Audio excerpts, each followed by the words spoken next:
Hey guys, it's Shireen, aka Halal Girl New York. I'm a doctor from London living here in New York, and welcome back to the channel. If you're new here, don't forget to subscribe by pressing the little red box you see underneath this video. Since we're currently in the holy month of Ramadan, I thought that it would be really fitting to share with you guys my 10 top tips on how to study effectively during Ramadan. If you don't know what Ramadan is and you're just here out of curiosity, Ramadan is the 9th month of the Islamic calendar, and it's a month in which God has asked all Muslims across the world to fast during the daylight hours. It's a really special and holy month for us. I know that there can be some anxieties with how to study effectively when you're going the whole day without food and water. It's important to plan ahead, be smart and be wise, and that's why I wanted to share my 10 top tips. And just a little bit of background about me. In 2018, I graduated from King's College London, and I studied there for 6 years, where I gained my MD/MBBS degree and a Bachelor of Science. And in 2019, I spent pretty much the whole year studying for some very intense exams called the USMLE, which stands for the United States Medical Licensing Exam. So it's safe to say I have done a lot of studying in my time, and alhamdulillah, thankfully, all of those exams went really well. I can tell you guys now that it's definitely possible to study effectively and well and achieve all of your goals while studying during Ramadan. So let's begin. Tip number 1 is adjust your schedule. And this is probably the most obvious one out there. If you're someone who can't study while you're feeling hungry, or obviously even scientifically, our brain does need energy to focus and concentrate and work to its best ability. So if you're able to and you're not working or going to school, then try and adjust your schedule accordingly. What I found that works for most people who don't have to be waking up early is trying to use some of those nighttime hours to study. This is a sample of what a regular day studying in Ramadan would look like for me. I would start my fast by eating suhoor at around 4 in the morning. Because I've just eaten and I'm already awake, I think this is a really good time to get a little bit of studying in. Your brain is fueled with energy, there's no distractions, it's a really peaceful time of the night and no one else is awake, and I just personally felt like this is a really good time to study a little bit. So I would leave difficult concepts for this 2-hour window. So from 4:30 to 6:30 I would study for 2 hours. Then I would go to sleep. I would wake up at around 1:30 p.m. and pray the Dhuhr prayer, and then I'd be ready for another study sesh. So from 1:30 to 6:30 I would have a solid 6 hours where I could do a nice chunk of studying too. I try and tackle the difficult concepts earlier while I know that my brain has energy and I'm feeling wide awake, and then leave the easier topics for a little bit later when I know that I'm going to start feeling tired and hungry. The end of the fast would be around 8 p.m. So from around 6:30 to 8, I would rest or worship or even have a nap. It really depended on that day. At around 8 p.m, I would open my fast, I would eat, pray and relax and spend a little bit of time with my family. Then my night shift would begin. I would study from around 11 till 3. Again, this night shift study time is really important because obviously it's nighttime, so you can eat, you can have your coffee next to you, your water, your snacks, whatever you want. So make sure you use this time wisely. I would study all the way until sunrise, and then the cycle repeats itself. It's so important to find a schedule that works for you. If you're someone who has to be waking up early in the morning for class or meetings or looking after your kids or any of that, then I would recommend not going for this schedule and trying to keep somewhat of a more normal schedule, and making sure that when you come back from class or you're finished with your responsibilities, that you use that time before and after Maghrib really wisely, and then sleep and make sure you're getting your rest. It may take you a few days to figure out what kind of schedule works best for you and what's making you feel most productive and most energized.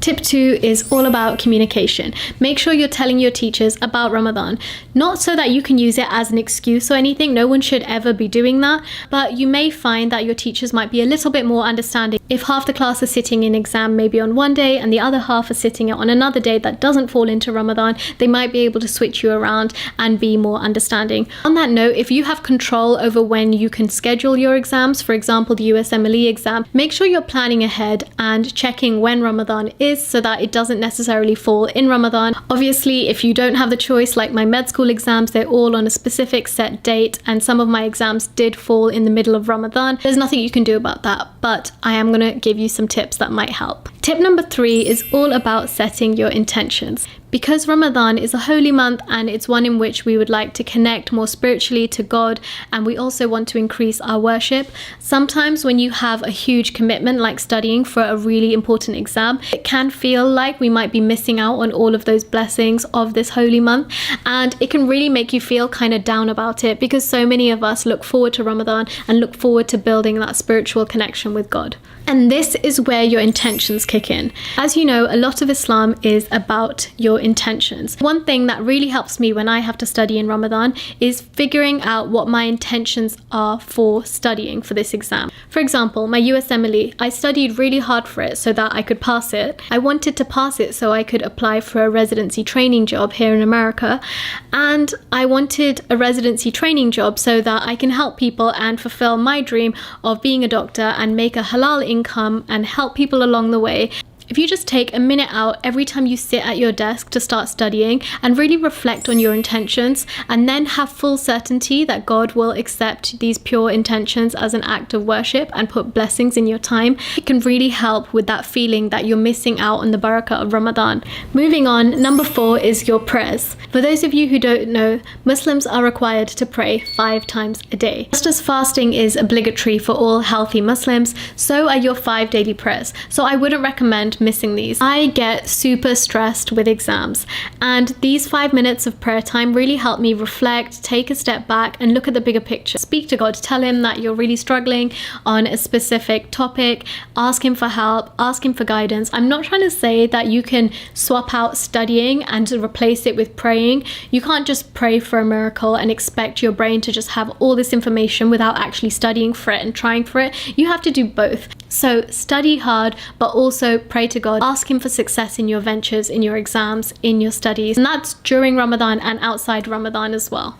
Tip number 5 is to take breaks. If your brain's feeling fuzzy, your eyes are feeling tired, and you're struggling to stay awake or struggling to concentrate, take a break. That is totally okay. I know a lot of us who are so used to just studying can sometimes feel guilty when we take breaks, but breaks are actually really important in studying effectively. If your brain cannot concentrate, have a nap. A good nap time length is about 20 minutes. I know that sounds super short, but it is enough to help your brain feel refreshed and re-energized. My next tip is to eat well at suhoor.